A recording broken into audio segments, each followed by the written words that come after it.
Hello friends, welcome to easy notes for your online study channel. आप सबके अपने YouTube channel पे आप सभी का बहुत बहुत स्वागत है।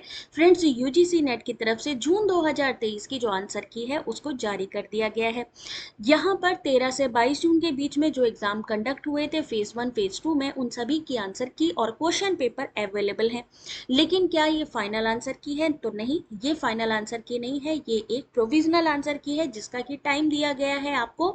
आप 8 तारीख तक यहाँ पर अपने आंसर को क्लेम कर सकते हो। मान लीजिए आपको लगता है एनटीए ने आपके क्वेश्चन का जो सही होना चाहिए उसको गलत रॉन्ग कर दिया है, तो आप उस आंसर पे क्लेम कर सकते हो। अगर सही होता है आपका आंसर तो आपको 200 रुपीज, क्योंकि पर क्वेश्चन फीस पड़ रही है तो वो आपको रिफंड हो जाएगी। अदरवाइज वो रिफंड नहीं होगी। अगर आपका जो आपने क्लेम किया है वो सही नहीं है तो वो वापस नहीं होगी, अदरवाइज वो वापस हो जाएगी। तो 200 जो रुपीज पड़ रहे हैं पर क्वेश्चन के।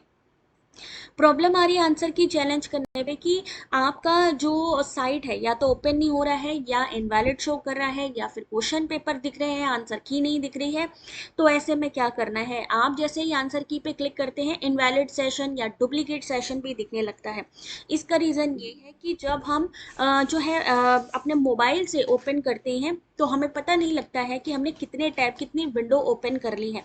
तो उस टाइम पर हमें क्या करना है कि जब भी डुप्लीकेट सेशन का ऑप्शन आए तो थोड़ी देर 10 मिनट तक वेट करिए, रिफ्रेश करिए या फिर जो हिस्ट्री है उसको डिलीट कर दीजिए। अपने फ़ोन में जो आपने गूगल पे सर्च किया है उसकी हिस्ट्री डिलीट करिए, तो भी आप ओपन कर पाओगे। या फिर 10-15 मिनट बाद आप दोबारा से इसको लॉगिन करिए।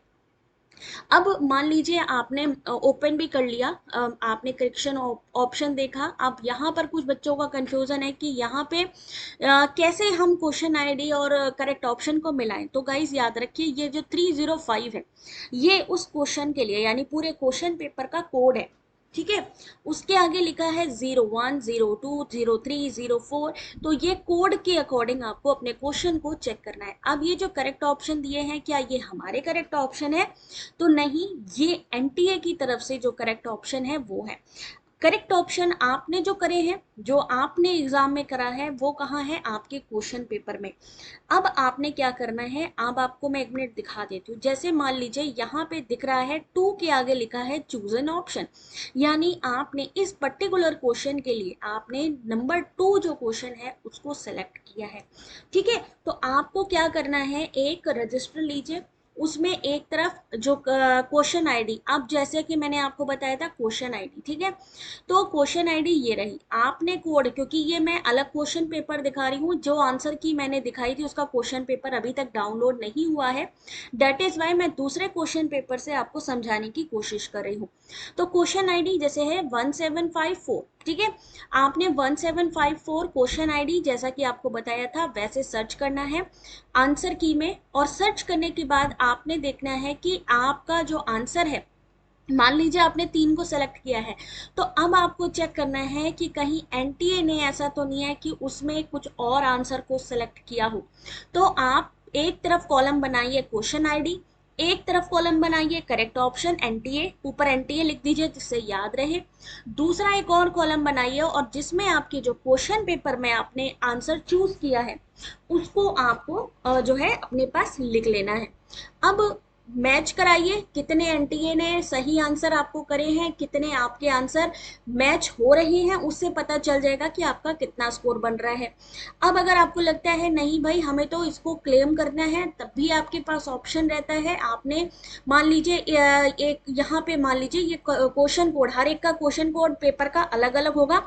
जैसे यहाँ 30553 था, वहां जो क्वेश्चन पेपर मैंने दिखाया 1775, तो अलग अलग कोड होगा, तो इस कोड से चेक करिए।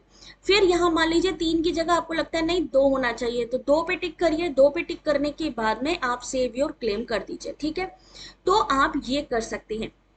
उसके अलावा आपको इसके बाद मान लीजिए आंसर की के बाद आपने क्वेश्चन पेपर चेक करना है, तो बैक नहीं करना है, आपको होम पे टिक करना पड़ेगा।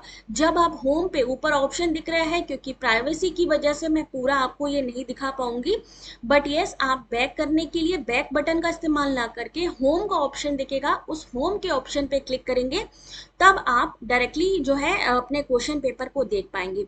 डाउनलोड करने के लिए यहाँ पे प्रिंट ऑप्शन आपको मिल जाएगा, उस प्रिंट ऑप्शन ऑप्शन से आप इसको प्रिंट कर सकते हैं। प्रिंट मतलब पीडीएफ में कन्वर्ट भी कर सकते हैं। क्वेश्चन पेपर को, आपकी आंसर की को सेव एज अ पीडीएफ कर सकते हैं। ऑल पे पेजेस पे टिक करिए, पोर्ट्रेट मोड पे ले लीजिए, ये देखिए यहाँ पे, और आपने सेव कर देना है। ठीक है, ये चीज आप कर सकते हैं। बाकी अगर कोई एरर आती है तो आप पूछ सकते हैं। याद रखिए आपने क्वेश्चन पेपर को कैसे मिलाना है। आप अपने क्वेश्चन पेपर को देखिए, उसमें कौन सा आपने पर्टिकुलर उस क्वेश्चन आईडी के लिए आपने कौन सा आंसर चूज किया है, और उसके अकॉर्डिंग अपनी आंसर की को चेक करना है।